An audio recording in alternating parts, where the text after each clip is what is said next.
जय हिंद दोस्तों, स्वागत है आप सभी का आपके अपने परिवार न्यू सृजन एकेडमी में।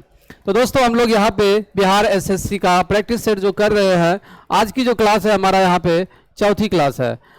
तो दोस्तों प्रैक्टिस बहुत ही जरूरी है अपने जीवन में, हर क्षेत्र में। और मैथ्स एक ऐसा टॉपिक है मेरे भाई जो हमने शुरू से कहा है कि आपको अगर 100% कोई भी चैप्टर यहाँ पे एक्यूरेसी देगा तो यहाँ पे मैथ्स देने वाला है, क्योंकि आप यहाँ पे आंसर फाइंड करेंगे और आंसर जब निकल के आ जाएगा आप उसमें से श्योर रहेंगे। क्लियर है मेरे भाई? तो यहाँ पे आप प्रैक्टिस करते चलेंगे। आज का क्लास है हमारा चौथा। जिन लोगों ने हमारा पहली, दूसरी, तीसरी क्लास अभी तक भी नहीं देखा है, उसे जल्दी से ही खत्म करके चौथे क्लास पे सीधा चले आए, और आपका लेवल उसी से पता चल पाएगा कि आप किस लेवल के ऊपर है। ठीक है मेरे भाई? तो सीधा ही प्रश्न के ऊपर चलते हैं। और उस पर चलने से पहले अभी तक जिन लोगों ने हमारे इस चैनल को, आपके अपने परिवार को, न्यू सृजन एकेडमी को अभी तक सब्सक्राइब नहीं किया है, कृपया इन्हें सब्सक्राइब करें ताकि हर पल की अपडेट सबसे पहले आप तक को मिले।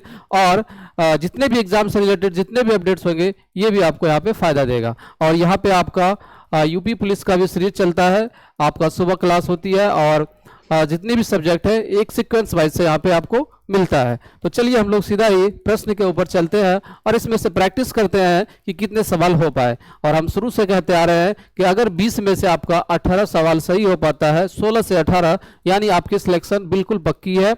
और अगर 14 से 16 के बीच रहता है तो अभी भी आप एक एवरेज स्टूडेंट में हैं, थोड़ी सी मेहनत करने की और ज़रूरत है। तो चलिए हम लोग सीधा ही प्रश्न के ऊपर चलते हैं और समझते हैं कि कैसे कैसे प्रश्न यहाँ पे पूछे गए हैं। पहला प्रश्न है हमारा प्रतिशत से, कि प्रत्येक माह कृतिका अपनी आय का 30%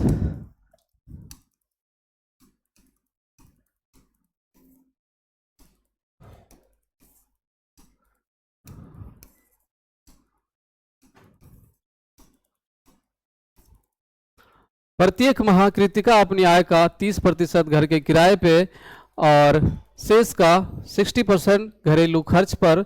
उसके बाद यदि वह प्रत्येक माह 6300 रुपये की बचत करती है तो उसकी कुल मासिक आय कितनी है। देखो मेरे भाई, यहाँ पे क्या कह रहा है कि कृतिका जो है जितना भी उसकी इनकम है उसमें से 30% वह घर के किराए पे करती है।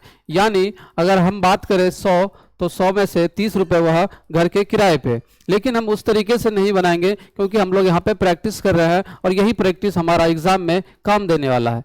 30% का मतलब 3/10। 30% का क्या मतलब होता है? 3/10, यानी 10 रुपये में से वह 3 रुपये खर्च कर दिया तो बचा कितना? आप कहेंगे 7 रुपये। उसके बाद वह शेष का 60% घर के जो, तो उसका घर में जितना भी खर्चा होता है उसके ऊपर करता है। 60% क्या होता है फ्रैक्शन में? 6/10। 6/10 यानी 3/5। क्लियर है? यानी 5 रुपये में से वह 3 रुपये खर्च तो बचा कितना? 2 रुपये। 5 रुपये में से 3 रुपये खर्च तो कितना बचा? 2 रुपये। यानी ये हमारा यहाँ पे क्या है? पहले का और यह बाद का, यानी बचा हुआ का रेशियो। यहाँ से मल्टीपल कर लेंगे, कितना हो जाएगा? 10 × 5 = 50, और यहाँ से 2 × 14। क्लियर है? यानी 50 रुपये में से वह 14 रुपये बचाता है। और इसी का वैल्यू यहाँ पे दिया हुआ है 6300 रुपये, यानी 14 का वैल्यू आपके पास 6300 रुपये दिया हुआ है। और पूछा है उसकी कुल मासिक आय कितनी है। यहाँ पे रेशियो में कितना है? 50, तो 50 की वैल्यू हमसे पूछा गया है। यहाँ तक क्लियर है? देखो मेरे भाई, तो 14 का वैल्यू 6300 और 50 का वैल्यू कितना हो जाएगा? तो 63/14 इंटू में 50, इंटू में 50। 14 और 63 देखो एक ही टेबल में आता है। अब यहाँ से 7 के टेबल में आता है, यह 2 बार में चला जाएगा, और 7 के टेबल में यह 9 बार में। यहाँ से देखेंगे तो यह 25 बार में चला गया, और 25 इंटू में 9 कितना होता है? 225। ये 2 0 था तो 2 0 हम लोगों ने लगा दिया, यानी 22,500 रुपये उसकी मासिक आय है। ऑप्शन नंबर सी हमारा यहाँ तक क्लियर हो जाएगा। सी यहाँ पे हमारा क्लियर हो गया। आगे बढ़ते हैं। देखिए यहाँ पे इक्वेशन दिया हुआ, ये प्रश्न 10वीं के भी पेपर में आता है और यह 10वीं के पेपर में ही सब चीज़ रहता है। ये देखो मेरे भाई, कहता है यदि समीकरणों, यानी यहाँ पे इक्वेशन है 4x + 3y + 5 = 0 और 10x माइनस के वाई माइनस 7 इक्वल टू 0 का कोई हल संभव नहीं है, यहाँ कोई सॉल्यूशन नहीं है, तो k का मान कितना होगा, k का वैल्यू कितना होगा। आपने पढ़ा होगा जब कोई हल नहीं होता है तो इक्वेशन यहाँ पे जो फैक्टर होते हैं x के फैक्टर और y के फैक्टर को बराबर करते हैं। यानी पहला है हमारा 4x, यानी 4 हो जाएगा यहाँ से, और इसमें कितना है 10x, तो बटे में 10। क्लियर है, यह किसके बराबर हो जाएगा, y के फैक्टर के, यानी y का जो फैक्टर है यहाँ पे 3, और यहाँ पे y का फैक्टर माइनस में k है। क्लियर है। अब यहाँ से 2 से चला गया 2 बार में, और यहाँ से 5 बार में, 5 दिया 15, और यहाँ से जब बाई क्रॉस हो गया तो -2k इक्वल टू किसके बराबर हो गया, 15 के बराबर। तो k का वैल्यू यहाँ से कितना आ गया, -15/2। जब 2 से डिविजिबल करेंगे तो -7.5 आपका k का वैल्यू यहाँ से निकल के चला आएगा। ऑप्शन नंबर सी हमारा यहाँ पे राइट हो जाएगा। क्लियर है। आगे बढ़ते हैं, अगला प्रश्न। यहाँ पे हमारा ओवरलैपिंग वाला प्रश्न था, यहाँ पे हमारा ओवरलैप है। तो सबसे पहले हम लोग क्या करते हैं, जहाँ पे ओवरलैप होता है सबसे पहले उसको हम लोग यहाँ पे सॉल्व करते हैं। इस डिजिट पे ओवरलैप दिया हुआ था, तो सबसे पहले हम लोग इसी को सॉल्व करेंगे, यानी जिस पे ओवरलैप पहले रहेगा तो उसको हम लोग यहाँ पे सॉल्व करेंगे। अब 17 का टेबल जब 2 बार पढ़ेंगे हम लोग तो कितना आएगा, आप कहेंगे 34, और 34 किसको डिवाइड कर रहा है, 136 को, यानी 34 जो है यहाँ पे किसको डिवाइड कर रहा है, 136 को। आप देखें यहाँ से 4 बार में क्लियर हो जाएगा, 4 चौका 16, 3 चौक 12, 1 13, यानी जब 37 में से 4 माइनस हो जाएगा तो कितना निकल के आएगा, तो आप कहेंगे 33। कितना मेरे भाई, 33। ठीक है, 33 आ गया। अब 33 का यहाँ पे माइनस है, 33 का यहाँ पे माइनस है तो 10 आ जाएगा, और 10 इसमें से माइनस हो जाएगा तो 43 हो जाएगा। कितना, 43 हो जाएगा। यहाँ पे प्लस माइनस का कुछ रीज़न अटक गया है, एक बार हम चेक कर लेते हैं।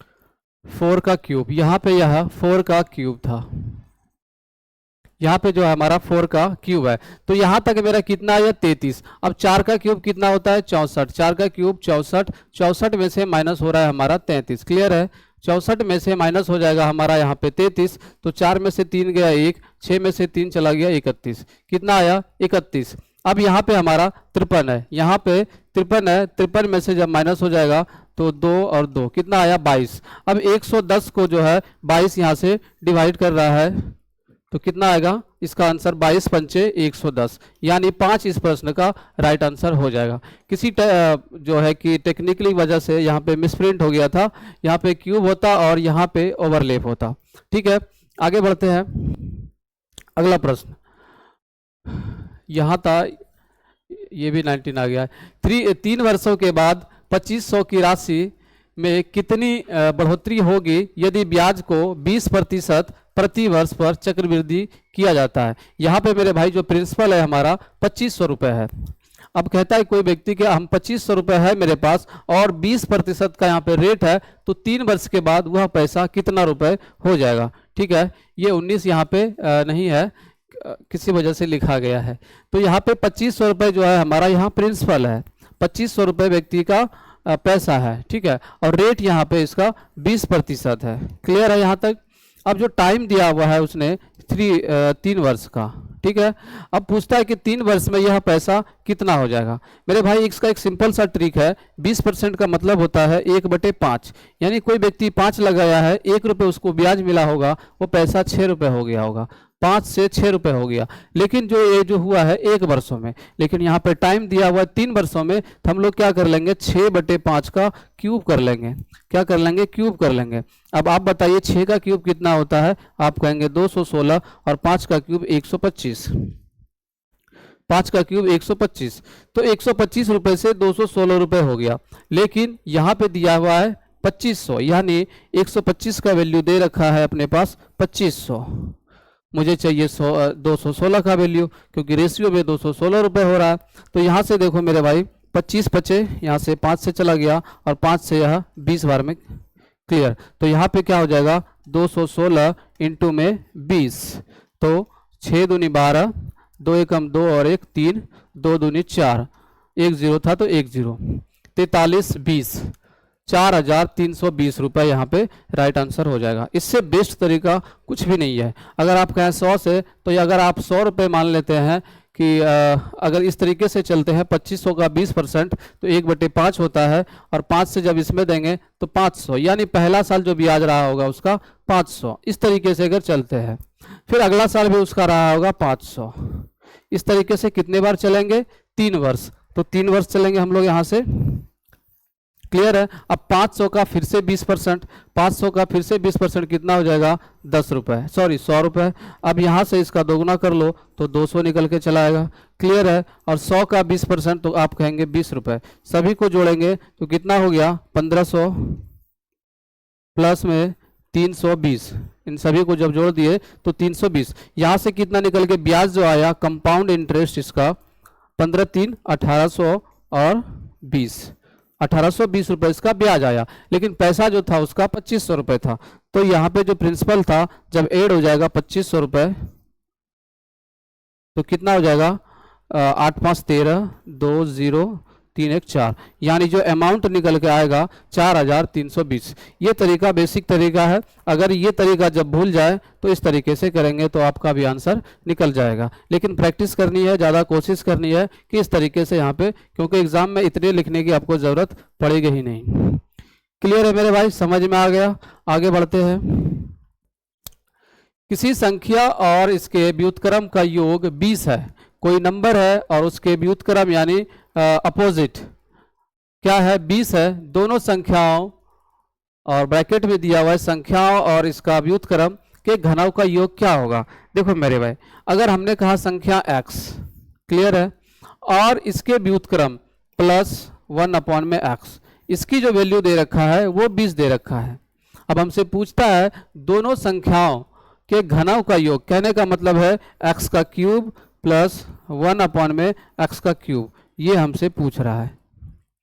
अब हमने क्या बताया था कि 20 यहाँ पे दिया हुआ है, अब मुझे चाहिए x का क्यूब प्लस 1/x क्यूब, यानी 20 का क्यूब कर लो एक बार, 20 का क्यूब कर लो और -3 इंटू में 20 कर लो, तो 20 का क्यूब कितना हो जाएगा 8000, -20 दिया 60। अब 8000 में से 60 माइनस हो जाएगा तो 7000 कितना हो जाएगा 7940, 7940 रुपये इसका राइट आंसर, रुपए नहीं होगा 7940। ऑप्शन नंबर ए हमारा यहाँ पे क्लियर हो जाएगा, ऑप्शन नंबर ए हमारा यहाँ पे क्लियर हो जाएगा। आगे बढ़ते हैं।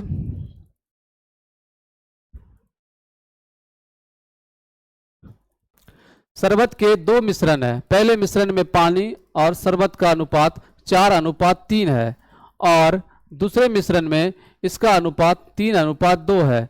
दोनों को क्रमशः 1:2 के अनुपात में यहाँ पे मिश्रित किया जाता है, यानी मिलाया जाता है। तैयार मिश्रण में पानी और शरबत का अनुपात हमसे पूछा गया है, पानी और शरबत का अनुपात हमसे पूछा गया है। मेरे भाई यहाँ पे क्या क्या है, पहला वाटर है और दूसरा शरबत है। पहला जो मिश्रण है इसमें जो उसका अनुपात है यहाँ पे 4:3 है पहले मिश्रण में। उसके बाद दूसरे मिश्रण में जो उसका अनुपात है यह इसका 3:2 है। यहाँ तक क्लियर है। अब कहता है कि इन दोनों में, दोनों को 1:2 के रूप में यहाँ पे मिश्रित किया जाता है, यानी मिलाया जाता है। मेरे भाई जब भी मिलाएगा तो रेशियो उसका हमेशा सेम होना चाहिए, रेशियो उसका हमेशा सेम होना चाहिए। मिलाने के बाद यहाँ पे तीसरा निकल के आएगा। देखो सेम होने कहने का मतलब है यहाँ पे 4 और 3 जब जोड़ेंगे तो कितना होता है 7, और यहाँ पे 3 और 2 जब जोड़ेंगे तो कितना होता है 5। तो दोनों जगह सेम नहीं है। पहले हम लोग को मात्रा बराबर करनी पड़ेगी, ठीक है। तो 5 का मल्टीपल ऊपर के साथ हो जाएगा और 7 का मल्टीपल नीचे के साथ। अब पहले वाले मिश्रण में 1 के रूप में मिलाता है और दूसरे के मिश्रण में 2 के रूप में। तो ऊपर वाले इक्वेशन के साथ 5 इंटू 1 के साथ मल्टीपल और नीचे वाले इक्वेशन के साथ 7 इंटू 2 के साथ मल्टीपल। यानी जब 5 के साथ इसमें मल्टीपल हो जाएगा तो यहाँ पे आपका हो जाएगा 4 पंचे 20 और यहाँ से 5 तिया 15। ये वाला आप कहानी खत्म। उसी तरीके से इसमें जब मल्टीपल करेंगे 7 दूनी 14 और 14 तिया आपका हो जाएगा 42। अब यहाँ से 7 दूनी 14 और 14 दूनी 28। तो मिलाया गया है तो जुड़ेगा, कितना हो जाएगा 2 और 4 और 2 6 62। और यहाँ से 8 और 5 13, 2 और 1 3, कितना हो गया 4। यानी 62:43। ऑप्शन नंबर बी आपका यहाँ पे करेक्ट हो जाएगा। ऑप्शन नंबर बी हमारा यहाँ पे करेक्ट हो जाएगा। आगे बढ़ते हैं। अगला प्रश्न कहता है जीत ने एक पुस्तक का पढ़ रही है, उसका 7/10 भाग पढ़ा है, जबकि ज्योति जो पुस्तक 11/14 भाग पढ़ा है। हालांकि दोनों के पास अपनी अपनी पुस्तकों के 180 पृष्ठ पढ़ना बाकी है। ठीक है, तो जीत द्वारा पढ़े गए पृष्ठों की संख्या कितना, जीत द्वारा पढ़े गए पृष्ठों की संख्या का कितना अंश ज्योति द्वारा पढ़ा गया है। मेरे भाई यहाँ पे दो लोग हैं, पहला जीत है और दूसरा ज्योति है। तो जीत क्या कर रहा है, एक पुस्तक है, उस पुस्तक से उसने 7/10 भाग पढ़ा, 7/10 भाग पढ़ा और अभी भी उसके पास पढ़ने के लिए 180 पेज यहाँ पर बाकी है। मेरे भाई भाग में कितना बाकी है, तो आप कहेंगे 3/10 भाग बाकी है और इसी का वैल्यू है 180, इसी का वैल्यू 180। यानी 3 से जब देखे काट के तो यहाँ से चला गया 60 बार में और 10 बराबर कितना हो गया, यानी 1 बराबर जो आपका आया 600। यानी जो जीत का बुक था वह यहाँ पे 600 पेज का था। जीत का जो बुक था वह जो है हमारा यहाँ पे 600 पेज का था, लेकिन उसने पढ़ा कितना है 7/10 भाग। कितना पढ़ा है उस बुक का 7/10 भाग। इसका जब हम लोग 7/10 भाग निकालेंगे तो कितना हो जाएगा 420। तो 420 उसने पढ़ा, किसने, जीत ने। अब आगे देख लेते हैं किसका, ज्योति का।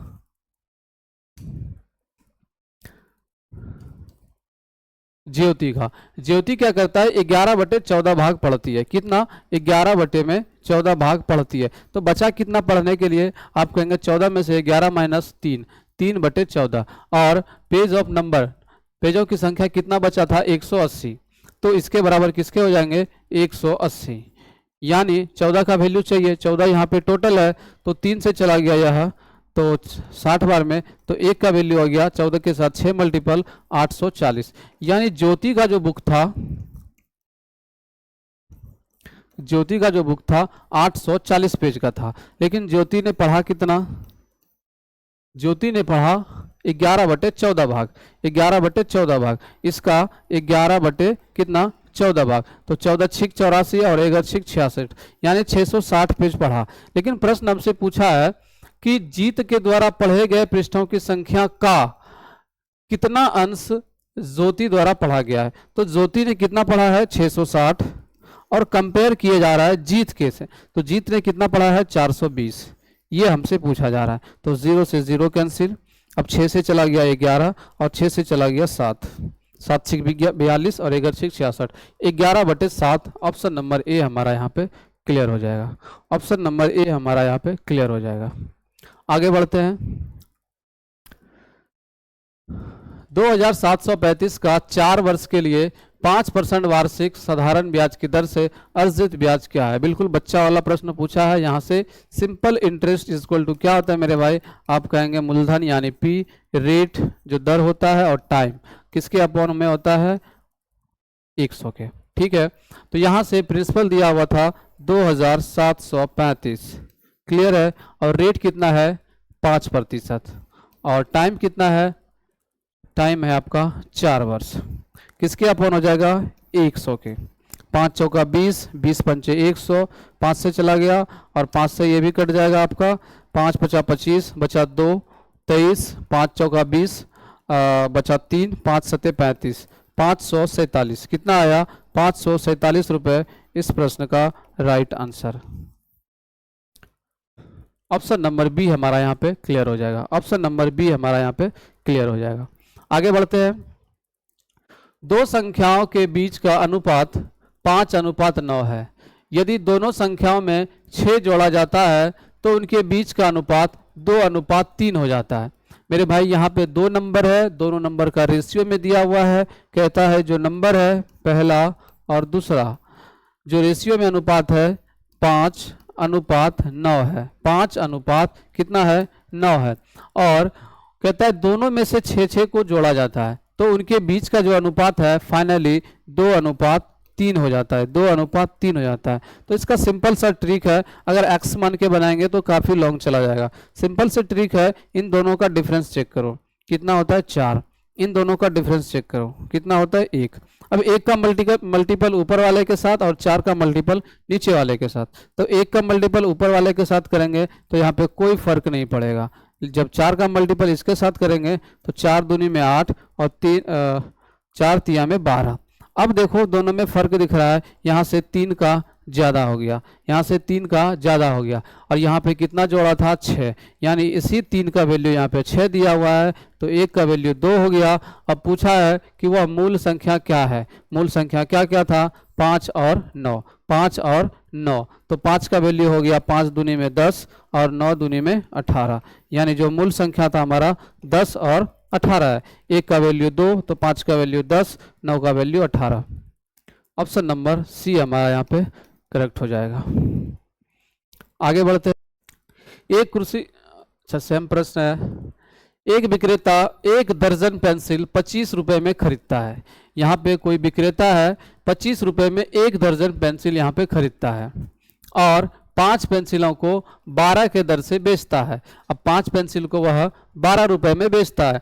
लाभ अथवा हानि का प्रतिशत ज्ञात करें।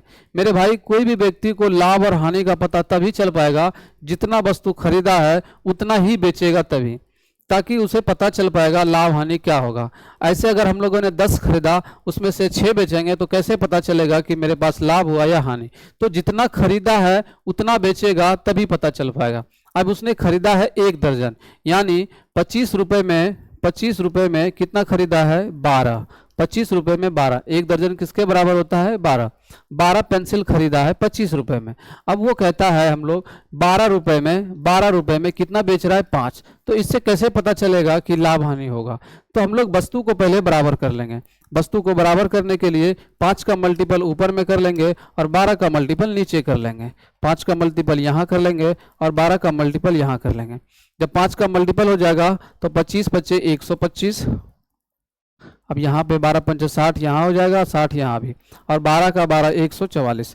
अब पता चल पाएगा क्योंकि वस्तु की संख्या बराबर हो गया। अब पता चला ये हमारा सीपी है और ये हमारा एसपी है, क्योंकि 12 रुपए में बेच रहा था और 25 में खरीदा था। अब देखो 125 में खरीदा है, 144 में बेचा है, तो प्रॉफिट कितने का हुआ?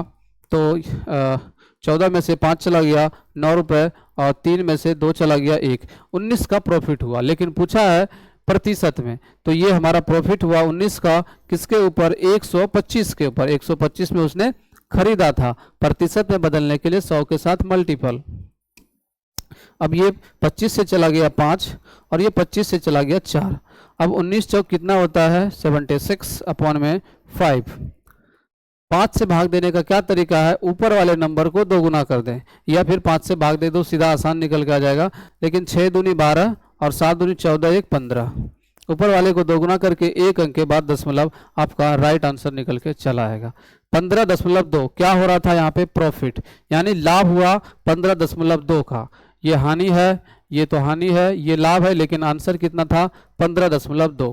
15.2% यहाँ पे लाभ हो रहा है। आगे बढ़ते हैं। एक पुस्तक को 25 रुपये 65 पैसे में बेचने पर एक व्यापारी को 5% की हानि होती है। यदि वह इसे 31 रुपये 5 पैसे में बेचे तो उसका लाभ प्रतिशत या हानि ज्ञात करें। बहुत ही आसान है। एक पुस्तक को उसने 25 रुपये 65 पैसे में बेचा उसने, इसमें 5% की हानि हुआ। 5% हानि कहने का मतलब है 5% कहने का मतलब है 1/20, यानी जो वस्तु 20 का था, सीपी 20 का था, 1 रुपये का उसको लॉस लगा तो बेचा कितना में? एसपी 19 में। और यह 19 का ही वैल्यू दिया हुआ है क्योंकि उसने बेचा है तो 19 का वैल्यू दिया हुआ है। जब 20 का निकालेंगे तो क्रय मूल्य निकल के चला आएगा। क्लियर है। यहाँ यदि वह इसने 31 रुपये 5 पैसे में बेचता है तो उसका लाभ प्रतिशत। अब ये सीधा सीधा क्रय मूल्य का रेशियो निकल के चला आया। अब यहाँ से हम लोग काटपीट करते हैं, दशमलव जाएगा अपॉन में 120 के टेबल से यह 5 बार में चला गया, 5 से जाएगा यह 5 25, 5 एकम 5, 5 तिया 15, 513, 513 बटे 19। क्या यह 19 से जाता है?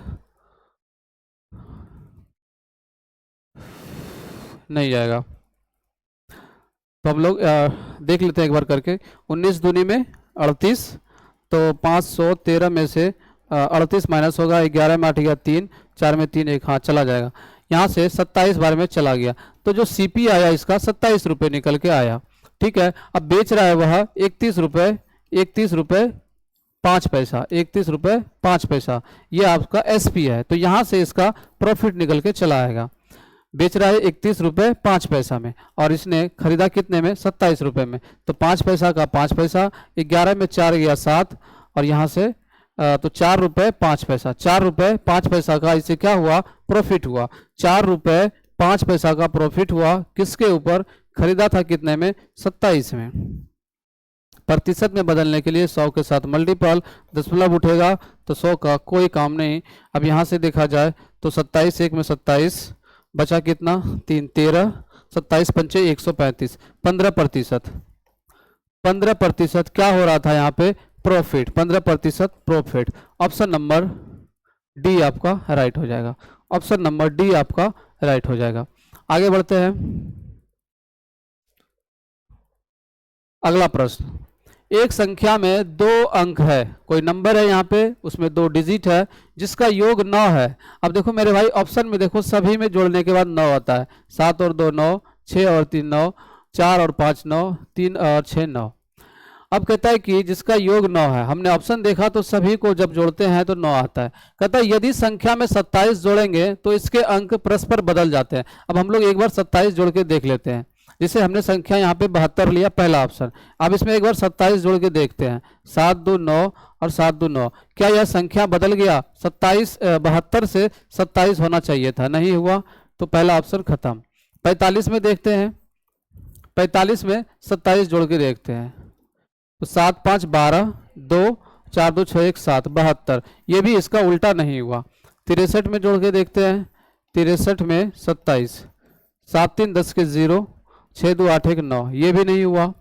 36 में देखते हैं तो 713, 3 2 5 1 6। हमने 36 लिया था, उल्टा आ गया 63, तो बिल्कुल आंसर आपका यहाँ पे डी हो जाएगा। तो इसी तरीके से आप एग्जाम में भी चेक कर सकते हैं। यहाँ तो हमने आपको जोड़ के बताया, आप एग्जाम में डायरेक्टली आप जोड़ के कर सकते थे। तो 36 में जब 27 जोड़े तो 63 आ गया, तो 36 का देखो आप अंक एक दूसरे का उल्टा हो गया, और यही प्रश्न हमसे पूछा जा रहा था। तो इसके अंक परस्पर बदल जाते हैं, तो ऐसी कौन सी संख्या था? 36 हमारा यहाँ पे राइट आंसर हो जाएगा।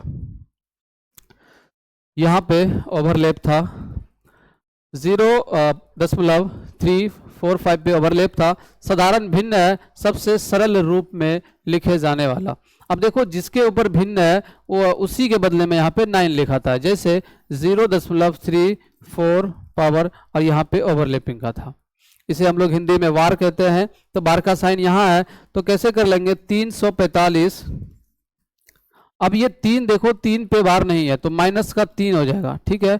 अब नीचे 2 पे था, मतलब इस पे 2 पे था, तो यहाँ पे हम लोग 2 9 लिखेंगे। अब एक अंक बच गया था तो 1 0 लगाएंगे। तो यहाँ से अब हम लोग कैलकुलेट कर लेंगे। तो 345 में से 3 माइनस कितना आ गया? 342, और बटे में 990। अब 2 के टेबल से देखते हैं एक बार काटपीट करके। 2 से गया 171, 2 से गया 2 चौका 8, 1 19, 2 नीम 18, 1 2 पंचे 495। क्लियर है? 495। अब 19 से और भी देख लेते हैं एक बार, क्योंकि ये 19 से चलता है 9 बार में, और यह 19 से गया 9 से गया तो कितना आएगा आपका? 19 नहीं 71, 9 से गया और ये चला गया आपका 55 से, 55 में 495, यानी 19/55, 19/55। ऑप्शन नंबर ए आपका यहाँ पे राइट हो जाएगा। ऑप्शन नंबर ए हमारा यहाँ पे राइट हो जाएगा, 19/55। क्लियर है, आगे बढ़ते हैं। एक कमीज का अंकित मूल्य 1824 रुपये है। अंकित मूल्य कहने का मेरे भाई मार्केट प्राइस 1824 है।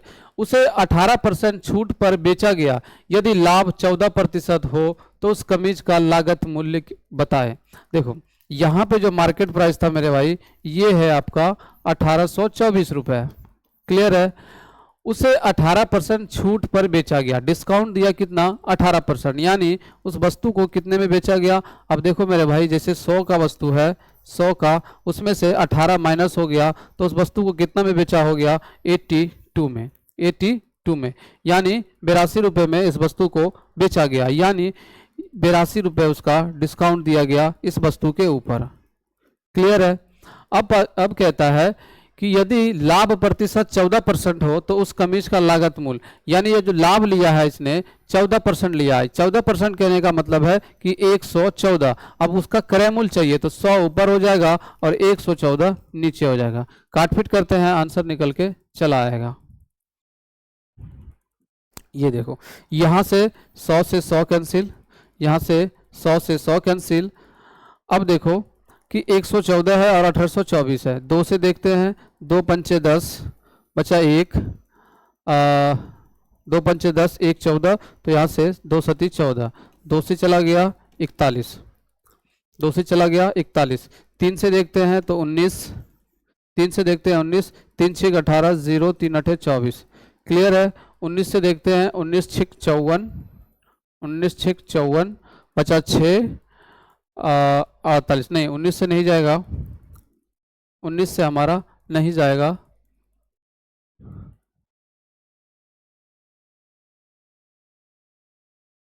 ओहो,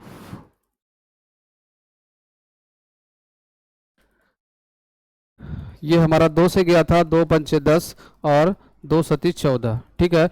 अब देखते हैं 57 से कट रहा है। अच्छा, बच क्या क्या रहा है पहले उसे लिख लेते हैं। 608 इंटू में 41 अपॉन में 57।